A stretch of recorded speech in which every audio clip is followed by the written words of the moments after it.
钓友们，大家好，我是狙手。今天和钓友磊哥一块儿，对河道的这边有一个小野坑来做一个探钓。昨天呢，看到这边水面上有鱼翻花，水深呢在2米左右，感觉里边或许有一批鲫鱼。今天呢就来这边对它进行一次探钓，希望我们能够报户啊。上游的水库呢也已经往下边放水了，水流比较小。重鱼啊！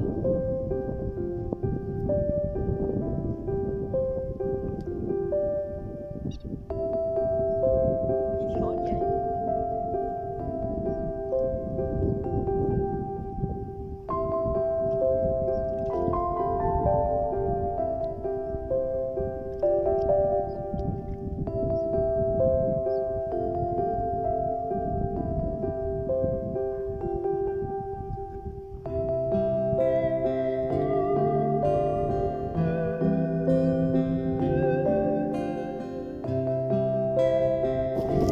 看一下一条鱼货啊，第一条鱼中了一尾鲶鱼，这鲶鱼大概有半斤啊。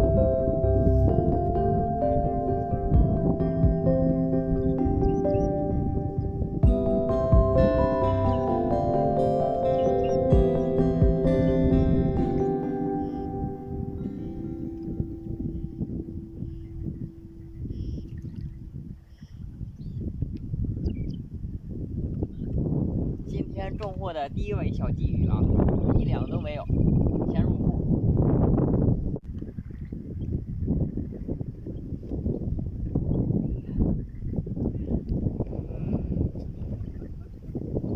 第二尾小鲫鱼越来越小了，这是一条奶鲫。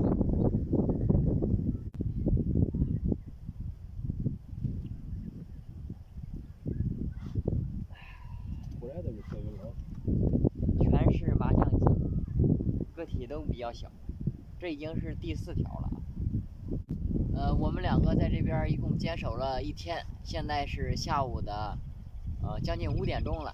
这个大风还是一个劲儿的在刮，并且这个鱼口呢也没有建好的情况，所以我们两个就打算收竿了。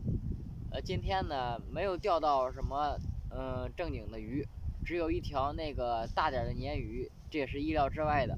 其他的都是一些那个麻将鲫，我给大家看一下这个鱼货啊。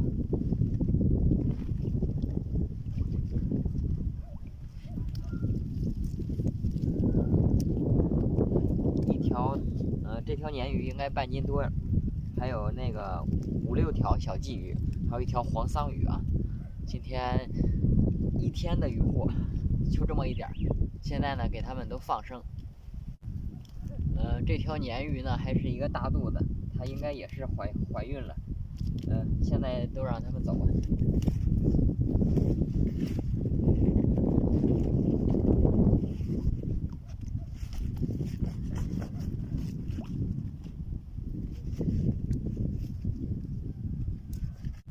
今天的天气可能也比较恶劣吧，今天是突然的降温，基本上是一整天的阴天。再加上那个3、4级的大风一直在吹，可能也是导致今天的这个鱼口不是太好，所以大家在这种天气呢也是要谨慎的出钓。这个冻的也是特别的冷啊，感觉又回到了冬天一样。今天呢咱们就收竿了，大家下期再见。